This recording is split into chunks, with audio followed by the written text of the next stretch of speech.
My Own Garms. What is happening, my mates? Hope you lot are good. I'm Thomas Griffin and this is My Own Garms.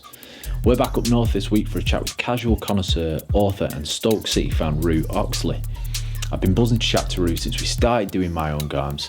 She offers a unique perspective on terrace culture and clothing, being simultaneously academic and participatory. Her new book Clobber outlines a lot of her formative experiences with clothes, music and football culture, and I cannot wait to hear a bit more about it today. If you haven't already subscribed, then you know what to do. Click the button on YouTube, Spotify, Apple, or wherever you're getting this episode. Go back to the first series and get on one of them too. We've got loads more legends from across the clothing spectrums to come in this series, so you know that clicking that subscribe button makes sense. Right, let's do it. This is My Own Garms with Roo Oxley. Roo, thank you very much for making the trip from Stoke. How are you? You all right? I'm really good, thank you. How are you? I'm decent, thank you. This is our third ep today, but I'm raring to go. Brilliant. How's your week been so far? So far, yeah, good, busy. Just busy promoting the book and looking at getting merchandise for it as well. So exciting times, yeah. Any collaborations on the cards for the merch? Possibly. Okay. I say Original Casuals, I've got something planned, and yeah, there's a lot of doors opening from the book, which is great. Glad to hear. And top of the charts, right? Top of the consumer guides and social sciences charts on Amazon. When you're number one in anything, when I've released a podcast before, you get this like weird skew that you get kind of bumped to the top of something, and when you see their numbers rising, I think the generation that watched Top of the Pops when they were little, you get a like definitely excitement that goes down. Yeah, since it's been released, the doors have been opened. You've been asked to do. You've had a launch, haven't you? I've had launch. I've had events. I've been down to the Face magazine for a shoot. So yeah, It's really exciting. Was it an interview with Face as well? I did an interview first. Went down to London for that, and then they asked us to do like a photo shoot. So just went down and did that not long ago. How did that feel for you, being in the Face? Because that's one that I read. That was some of my formative fashion experiences were through the Face. They are for me. The Face is like my Vogue magazine. Yeah. I think anyone who knows me, when I was about 16, 17, I started collecting them, and I've still got quite a good collection today. So it's the most iconic magazine with regard to subcultures. You know, the term casual, I think, was even brought into that by Kevin Sampson. So he wrote about subcultures in there. Fully iconic. It's fully iconic, yeah. Everything about it, like the typeface, the design, like the broad spectrum of stuff that they touched on. Yeah, it was a real, like, seemed so exotic to me when I was like 15, 16, I think. So, yeah, big up for that. It is, yeah. But the book's been a long time in the making, right? Yeah. I know parts of it made up your master's thesis, right? That's correct, yeah. How long ago was it when you were writing that? So I did a master's degree in marketing 2011. Okay. I chose a kind of sociology aspect of it to do my dissertation, and it was all about Stoke-on-Trent's hooligan aspect and terrace culture, all about symbolic consumption and collective consumers and collective identity, and why certain subcultures kind of, gravitate to certain brands. So I interviewed local lads.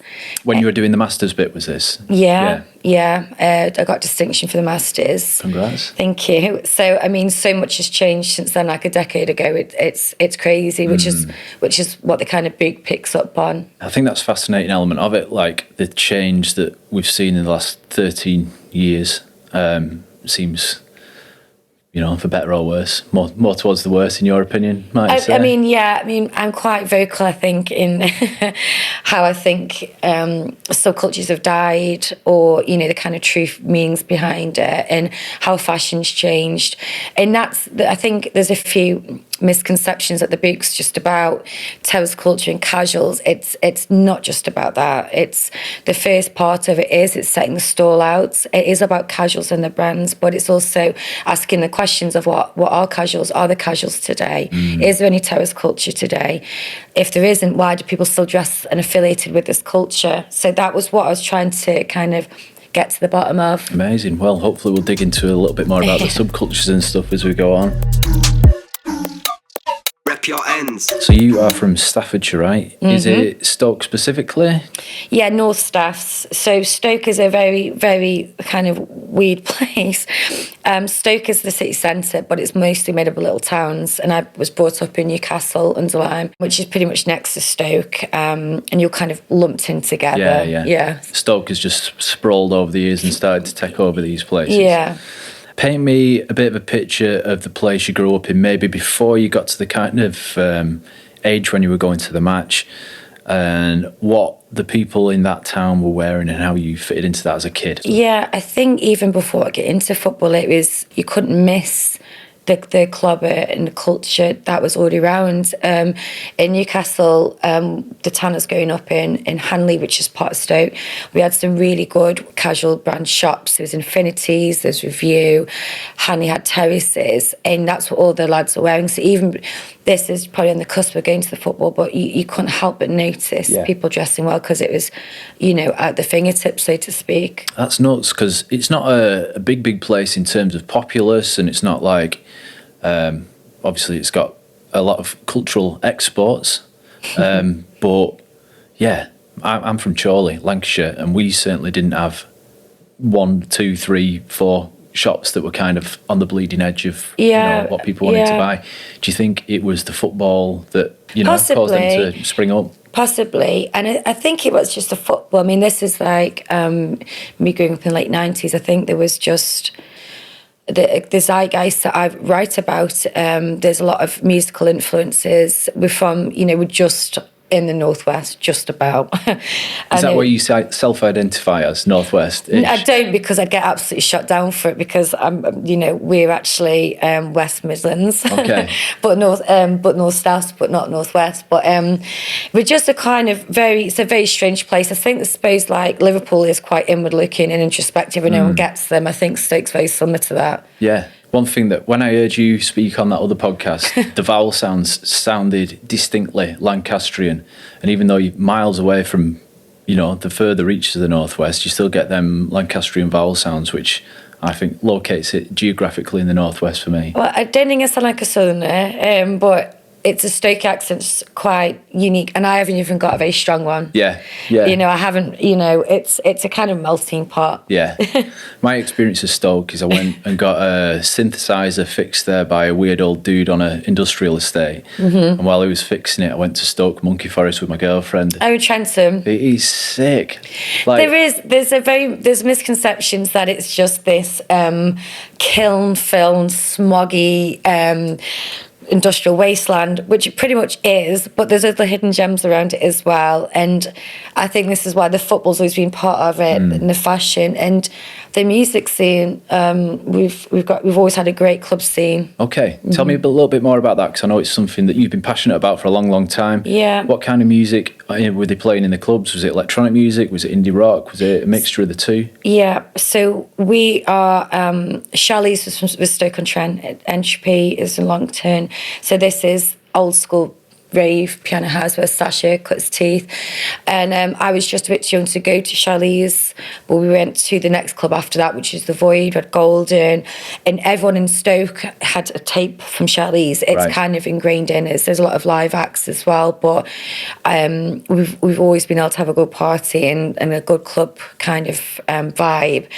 I'm going to a Shelley's reunion on Saturday, actually. Nice. At the original place? No, it's at Keele University. Okay. And they do once a year, and it's the one I look forward to most of the whole year, basically. That sounds fun. But it's part of our identity, I'd say. It always has been. Have you got your outfit planned for the reunion yet? Yes.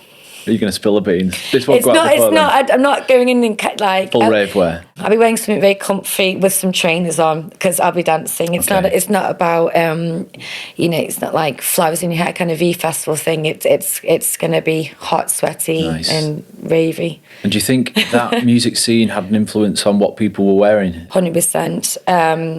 I think people at Shelley's, because obviously that's a bit earlier than my kind of era, but it was a lot of the baggy clothes, and they were wearing baggy clothes, and because of how hot it was. I interviewed Neil Summers in the book, and he... We're laughing because he gets mentioned like 10 times in every conversation. Go on. But he used to go to Shelley's and would wear Berghaus fleeces, and that to go to all the service stations afterwards and, be prepared for the journey of the club. So, yeah. Nice. It sounds like a proper melting pot. It is. So let's move on to the football then, because that is kind of your area of expertise, and it's associated fan culture. This just kind of grabbed hold of you as soon as you went to the match. Is that accurate, do you reckon? Yeah, I'd say so. You knew who lads were that went to the match and stuff, and I was in my young teens, and then my brother took me up, and I was just like, this is mint, this is ace. And it just struck by what everyone was wearing, I think. Even more so than what was happening on the field, you reckon? Definitely. I mean, Stoke are not great to watch. It's probably because they're so shit that you're looking at the crowd for some entertainment. Where were they at when you first went watching them then? It was home, and I think it was Chesterfield on a Tuesday night. But in terms of like league position and there, they've been up and down a few times, was it? Yeah, well, it wasn't Premiership, it would have been League One. Okay. We went up to the Premiership. We lasted a bit and come back down, which I'm fine where we are. Yeah, better experience on match day for you. Yeah. So tell me a bit about the clothes specifically. What were you seeing there? What brands? What particular? What way of wearing them? Was it that you really kind of like caught your eye? This will be in the the heady days of Burberry before it went Chavy, Akascutum, Fashionable, Gant, a lot of caps. Scarves, pull and shark, the stripy pull and shark. Yeah, just the kind of classic ones. Obviously, Stone Island and CP. But this is, again, this is my favourite era of Stone Island. It's with the big heavy knits and the buttons, no shiny overshirts, anything like that, Was that stuff not being made then? Did that come a little bit later? I think so, yeah. This is like the knitwear that just lasts forever. Yeah. I know you favour the atmosphere on away day. So you've obviously been all over the country with Stoke, and in your book you write about there being some stylistic regional divides in what the casuals wear. I love that bit about some of the older heads from Stoke wearing Belstaff as a point of like local pride. Yes. Are they in Stoke or is it Staffordshire? They were based in Longton, which is actually coincidentally where the club Shelley's was. Okay, man, it's all coming together. Yeah, so people do wear Belstaff. I think it's the local pride, but I think it's just because it's really decent quality gear. Well, the older stuff as well that lasts, and it's less loud and shouty than your typical Stone Island. Yeah, it is built to last, isn't it? Are they like military influenced? Yeah, and they did a lot of stuff, motorbike. Yeah, motorbike, yeah. So on that point, like, have you noticed any other kind of localized differences in these kind of subcultures within the casual subculture, if you will? Like, this is something I definitely want to do more research into, but there are definite regional differences. And I was speaking to Steve Lum, who is the guy who owns Terrace Cult for me and Mank. And we were laughing about the differences, and even one of the chapters in the book is called Hack It Off. Yeah. So Hack It had it kind of tried to take off again. It didn't do so well up north at all, but Southerners kind of took to it. And I think there's just a general Southerners wear more kind of louder labels anyway, and just a bit more shiny, flashy. That's generalising totally, but that's what it kind of appears to be. Yeah, and it's interesting that some of the brand owners again, Terrace Cult said certain items would fly off the shelf in the north and just not in the south, and it's crazy. And also, like, we don't put our big coats on till we really till we really need to, not when it's a bit of rain. I think, is there a bit in it where you talk about West Ham fans wearing like flappy-eared hats or something? That's someone who had been there. I think that was actually Oliver Beer who interviewed. He's a Stokey. Okay. Yeah. That's a mad like sub-genre, isn't it? Yeah, but I can see. But then I don't know whether they went deerstalkers, but deerstalkers have actually, I've seen it around, and I've actually got an old Napajiri deerstalker, so you can kind of see that, and also when Bez wears it, and he's got the Amelia hat, which can also look a bit, deerstalker-esque. So there's different influences and references across, but I think there's definitely more research that could be due to it. And especially now, I'd like to see it, whether it's completely, you know, gone generic as well, which my feeling would be that there isn't as many differences now as when there was probably 20 years ago. And we're going to put that down to the internet. Internet and maybe lack of originality and just, possibly, yeah. You could only really look to your surrounding area, and then maybe in the Face magazine when I was 16, and now I guess you've got the world at your fingertips. So it's a global casual culture, I guess, now, isn't it? It is, but it was interesting speaking to, and again in the book I label them the nouveau casuals. Right. So these are like younger lads who aren't dressing like roadmen. They wouldn't say them casuals. And I was asking them where their influences were from. Yeah. And a lot of them were saying musical influences. And also a lot of it was from the dads. Yeah. And older family members, and just having that memory of the dads and stuff. So I think it can go through families as well, and you're inspired by, you know, what you see around you directly. And it's always ace to keep something in the family. I think you get special, I mean, the Mac that we mentioned in the bonus footage that's still in the family in your brother's wardrobe. My brother's got it now, so I probably won't see that again, but yeah.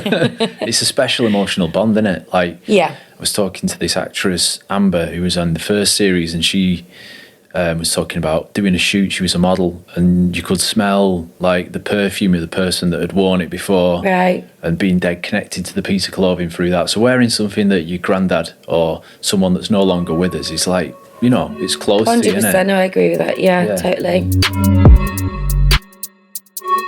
That's not me. Roo, you are a fucking icon.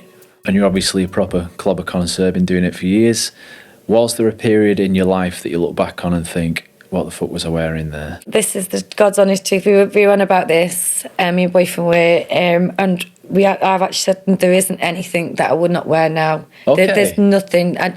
There isn't, and that's not to be kind of sounding anything. I just, a lot of my stuff I have had for years, and I still wear now. And your style doesn't change, your fashion evolves, you know, it's quite obvious, but there's nothing I would wear then that I wouldn't wear now, and I still do. I just mix it with newer pieces, and that goes for the same, not just like clothes to the match or, you know, casual clothes.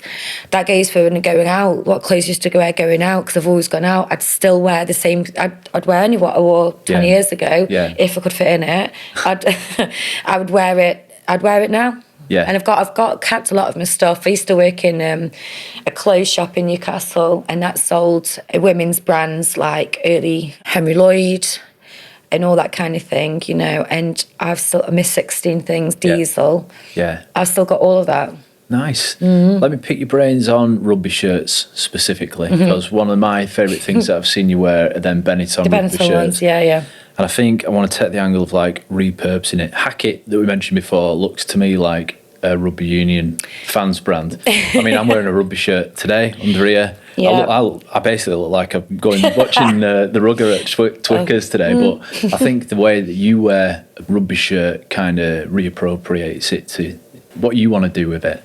Yeah. Is that something you agree with, you think? Well, again, I try to find the Benetton green rugby top is iconic, and I looked for that for a couple of years, and I finally got it. And then 80s Casuals very kindly sent me some new ones that they're relaunching. Obviously the original one's just it's amazing, and it's a collector's piece. You know, I've got some stuff that are total collector's pieces. You know, things that I would never throw out. They're just, you know, priceless to me, you know, and you see that in this subculture, that people really do look after special pieces. Yeah, well, rugby shirts like look after themselves. They're made out of such thick, rugged material. Like you'd struggle to destroy one if you tried, you know. And I think a rugby shirt in particular, like so many subcultures around the world have latched onto them. Like all the climbers in the 60s were wearing Patagonia rugby shirts because you could scuff them on a rock and they wouldn't rip. Yeah, you look in New York and people are wearing Polo High-Tech. They're like block-coloured rugby shirts in a really hip-hoppy way. And then you get footy fans wearing Benetton. And it seems like a mad item of clothing to have such a weird kind of varied reach, I think. I don't think it's because you know, I get some people wear it because of its durability. Again, I think with the casuals, it just looked smart and it looked middle class, which was the look they were going for. I mean, Benetton's an example of it. You know, they had so many. We mentioned Pringle before. You know, they just wanted to look different than the class that they were in. Yeah. And it's a European brand. I think I touched on this with Neil, actually. I went down to the Algarve for summer last year and popped in a few Benetton shops, and it still gives you that European tingle, I think. Like, this is class, it's Italian, you know, so and then they just got that, as I say in the big, they're just swish. You know, they just are, you know, they're just cool as fuck. So I think any Italian label will always look cool anyway. Yeah, definitely. It's built into him. Yeah.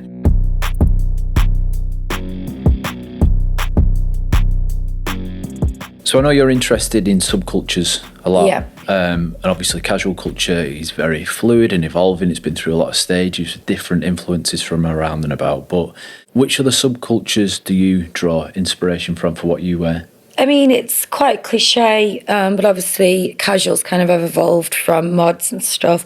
But again, we had quite a strong Northern Soul element in Stoke. We had King's Hall, where they had a lot of all-nighters. So that kind of subconsciously will filter down anyway. Yeah. And I just think the subcultures who are just so influenced with music will always be stylistic to me anyway. Yeah. You know, just if you hold your own identity, that's attractive to me anyway. Do you know much about the Northern Soul thing? Because, like, obviously I've seen the pictures of Wigan Casino and stuff, and the clothes and nuts in there, like, really weird fits. I know people wearing flares and stuff in the 70s, but, like, super wide pants and things like that.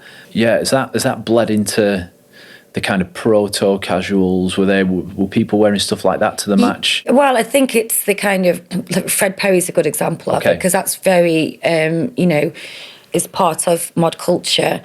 But we still see, I went to some kind of Northern Soul afternoon, this place in Stoke a couple of months ago, and it's full of these older generation who were there back in the day, and they looked so fucking cool. They're still wearing these long flares, but they were immaculate. You know, they were dancing, and they just look so good when they dance in them as well. The way they're clothes amazing. move, like. They just looked sharp, looked smart, and you got to give them respect for that. But you know, that's their identity. You know, that's who they see themselves with. You know, and you can tell someone's who are they affiliated with sometimes, you know, not saying they're going to go out and invest in flares, you know, to the co-op, but a subtle, like, nod towards subtle, yeah, definitely, yeah. Just a subtle Fred Perry logo and a zip neck something or something like that. Yeah, you can just tell, and I don't know how, but you can just tell. You've got the nose for it, I think. Yeah, the radar. You can sniff out fakers and heads in a second. I think so.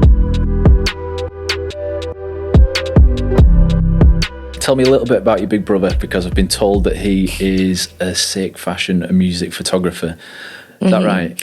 Tom's done very well for himself. Okay. Yeah. He's lived in London for over 20 years. All right. He's worked for NME, Q Magazine. He's pretty much done everyone you can imagine. He's done everyone. Yeah, right. Everyone. Have you ever worked professionally in the fashion world, or has it always been a kind of like lifestyle passion thing for you? I know it's part of your job now, but have you ever worked directly in that world? No, surprisingly not, apart from obviously working in clothes shops when I was younger. But I mean, my ideal job would have been doing fashion writing, I think. You know, I did my first degree and then left to go to Ibiza for a couple of years. All right. How was that? Good. Yeah, very good. What were you dressing like over there? Did you get into the kind of I was hippie actually vibe? PRing for Judge Jules, so I actually had a uniform of such, but I did kind of tweak it, yeah. And so I was there for a couple of years, and then my brother said, well, when I come back, why don't you just come down to London? And you know, because he knows contacts down there, and then I came home and I was pregnant with my son. Okay. So that my life went on a different tangent. All right. So how did it change? Did you have to, obviously you've not got time to do the things that you did before, did you have to change your wardrobe when you were dealing with baby sick and nappies? No. No, and he had some baby Clobber as well. Did he? Go on, run me through the wardrobe then, because kids look ace in clothes. Baby Ralph Lauren, My grandma and my nanas used to knit him some really cool, like, cardigans, baby cardigans, with collars on, which look very Stone Island-esque, actually. Nice. Yeah, so, yeah. Sounds like you've got a super creative family. Everyone that you've mentioned so far seems to have some connection, either making clothes, photographing clothes, having a clothes collection. Do you feel a part of a fashionable tribe? I don't think anyone would even call us that. Call us a tribe, maybe, but I don't know. Just never thought about it. Must be in there. Must be. Top 3 selected. Roo, I want a top 3 from you. I know in your book you're pretty damning about how certain brands get played out and overworn, so I want some deeper cuts here. So what are your top 3 lesser known casuals labels? Okay, I'm going to say fashionable. That's also in a book. It's the chapter's called Brand Longevity. Where the fuck's fashionable gone? And I think it stuck in my mind because that was it was Terraces, the local shop sold it, and it was really cool, understated. I think it's a French label, a bit like early CP really, but everyone used to get on that, and that was really nice, really clean. That's very understated and underestimated. Do real casuals like go on the search for that? Is it highly sought after because of its rarity and it's like... It hasn't got that kind of prestige trying to find factor at all, because the stuff was actually, I think a lot of it was kind of like just really decent basics and essentials rather than some mental rare pieces like. But so, might start looking into it actually. Never know, might drop on. When you get home. Are you on Vintage yet? Not on it, no. Oh, it's so no. It's like a computer game. You're getting like dopamine rewards all over the shop, making offers, little haggle. Like just get into Instagram, you know. People just have a look, and I think that's where I get a lot of my vintage stuff from. Definitely. Yeah, nice. Yeah. All right, so okay, that's one. I'll have a look when I get home. Give us number 2. I mean, the kind of purists will know this anyway, but I really like Navy Arctic, which is Nosty kind of brands as well.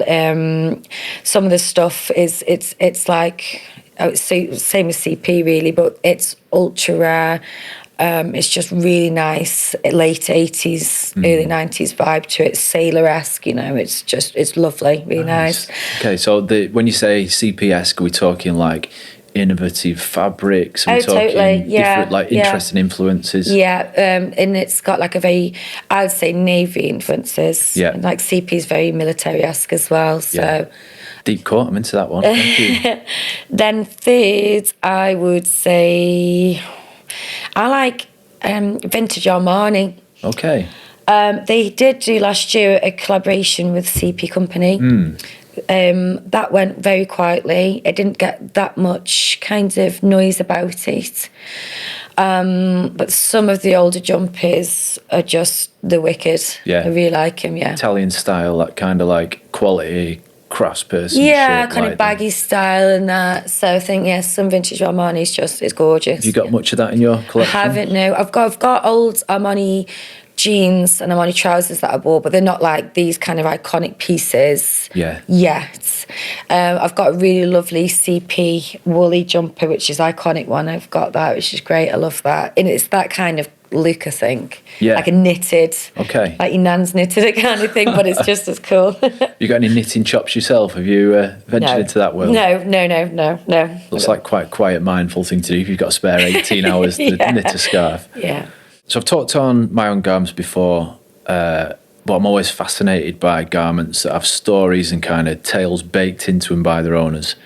In the book, Clobber, there's a story about a Stoke lad who was given a Lacoste t-shirt by a Man City fan who he helped get out of a bit of bother. You know that interview? Yes, I knew it was, And how that t-shirt, because of that experience, is his favourite bit of Clobber.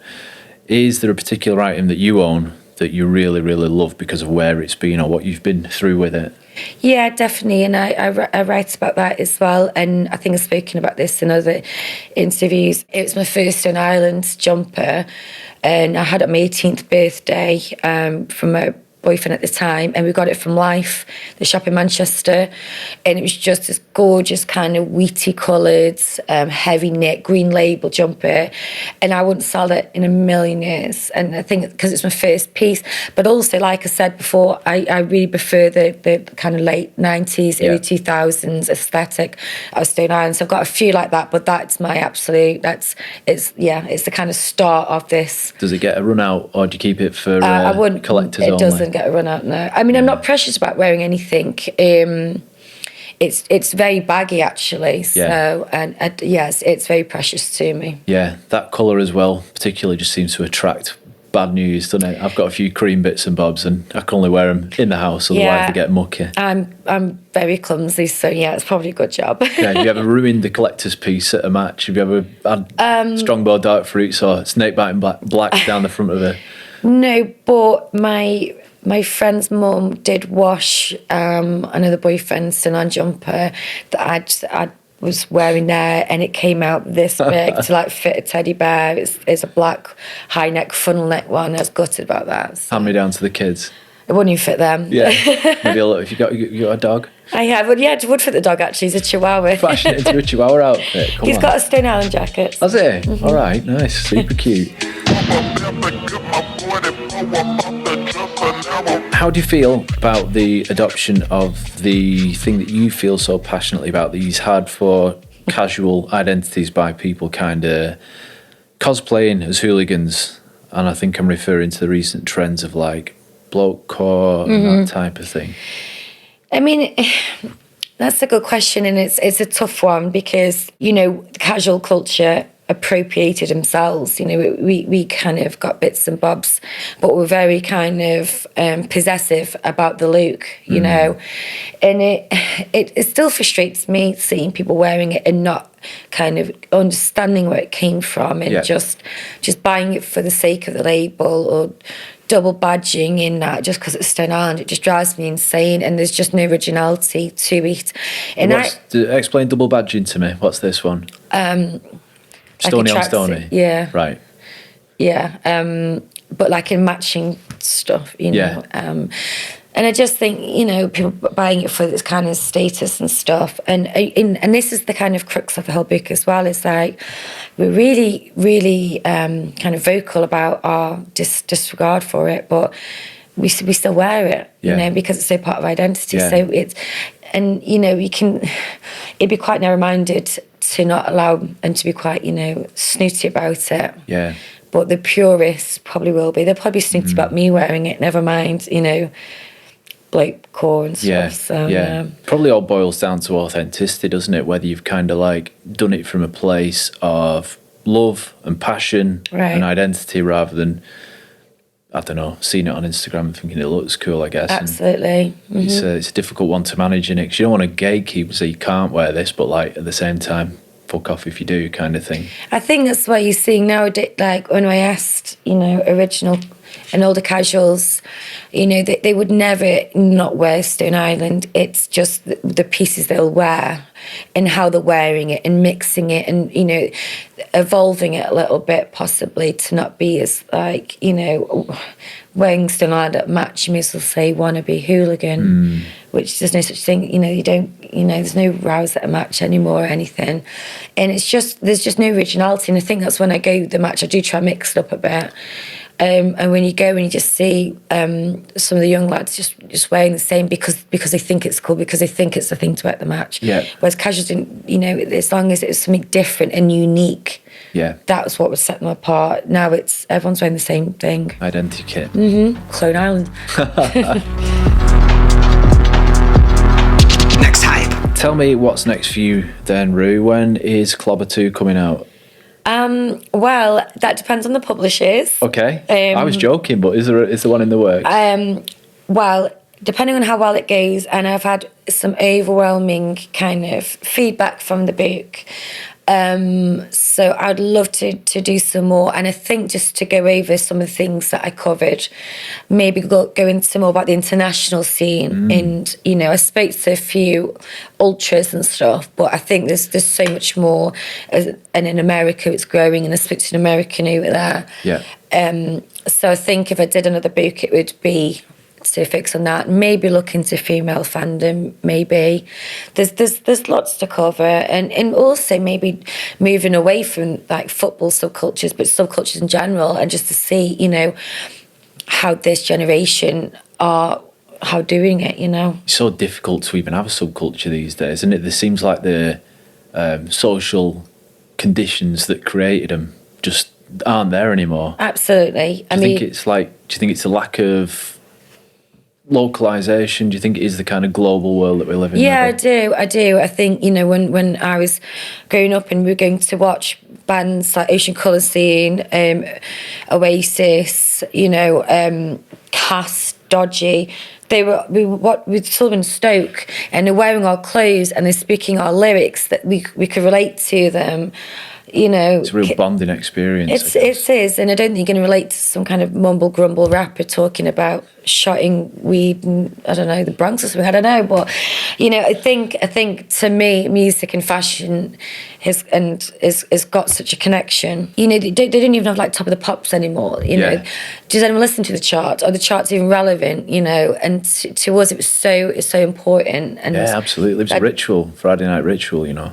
Yeah, so you know, so I think if you don't have that heart and soul of music and live music, I mean, yeah, they have festivals, but is it the same? I don't know.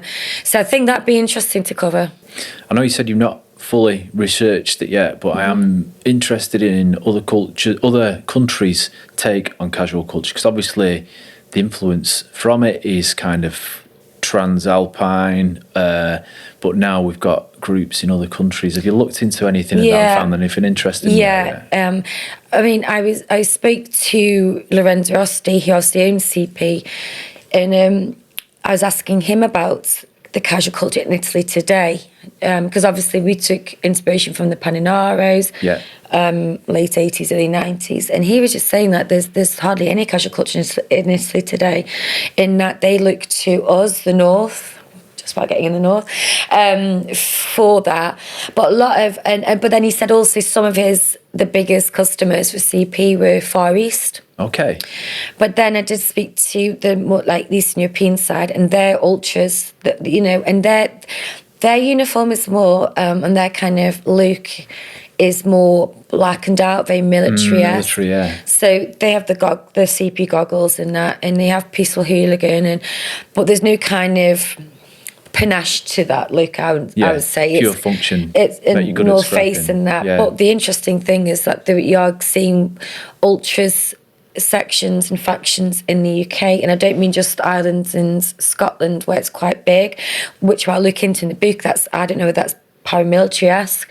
You get it I'm trying to think of the club now, but there's some really like basic clubs that have a little scene of ultras. Okay, mad. That's not something that we've seen in the UK before. It was kind of they've absorbed it from Eastern Europe and Russia and that. Possibly, yes. It's kind of a full circle now. All right.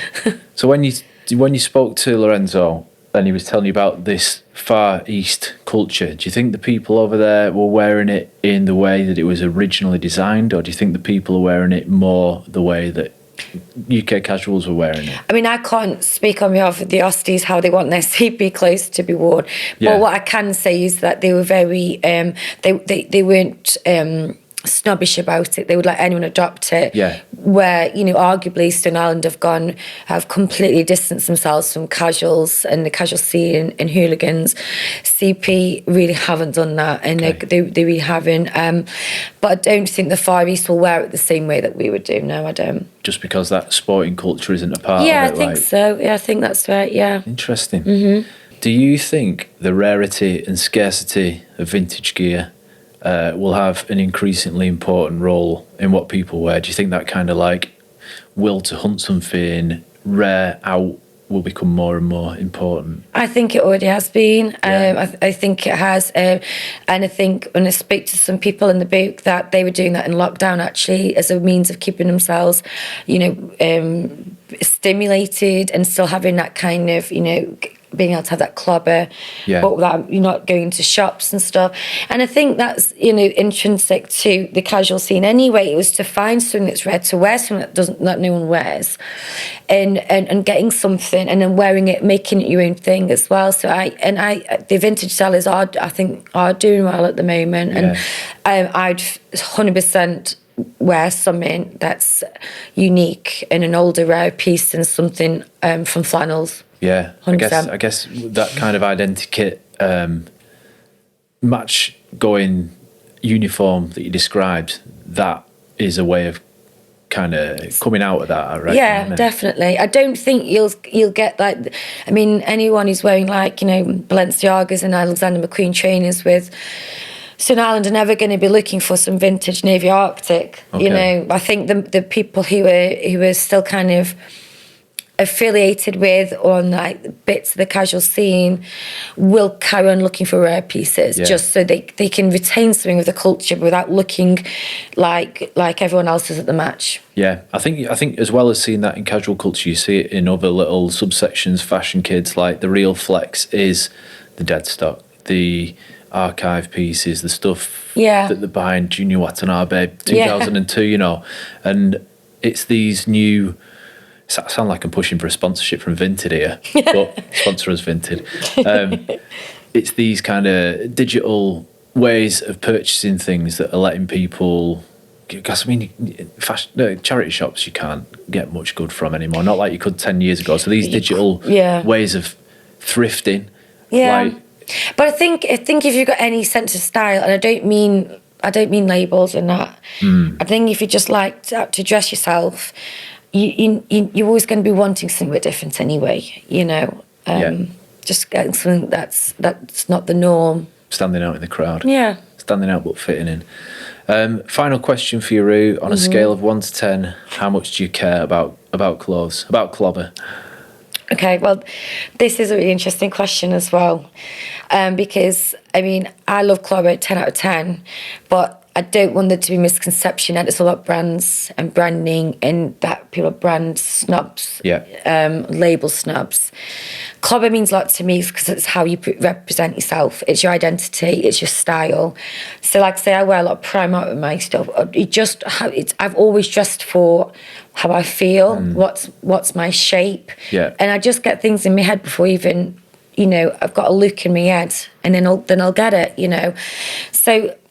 Clothes and Clobber mean everything to me because, you know, you size people up in a second of how they dress. It's how you represent yourself, what you're about, and in 10 seconds, whether you like it or not, you do that, you know. So brands, I'm not that arse, believe it or not. Clobber, I am, yeah. It's who you are. Beautiful, mate. I'll leave it there. Thanks a million for doing it. Appreciate you a lot. You're very welcome. No worries. Nice one. Yes, shout out Roo for coming on. She is mint. That book Clobber that we're going on about is out now, so go and buy it. Preferably not off that Bezos weirdo, but you do you. That is about a wrap on this week's episode. Shout out to the mates who helped out with recordings up in Manchester. Kian, Alex, Namisha, bunch of legends. Thank you. If you like this episode, then click that copy link button and DM it to your best dressed pal. Podcast reviews and 5-star ratings are good, but sharing it about is the absolute best thing you can do for us. Shout out to my mate Neil Summers for hooking this episode up. If you haven't listened to his episode yet, and you're after more feeler, Lacoste and nice Clobber action, it is Series 1, Episode 1. Get on it. Keep them peeled for that Fit Pick Breakdown bonus episode. We'll be back in your feed soon with another My Own Garms. Strangers, oh, I get so much by strangers.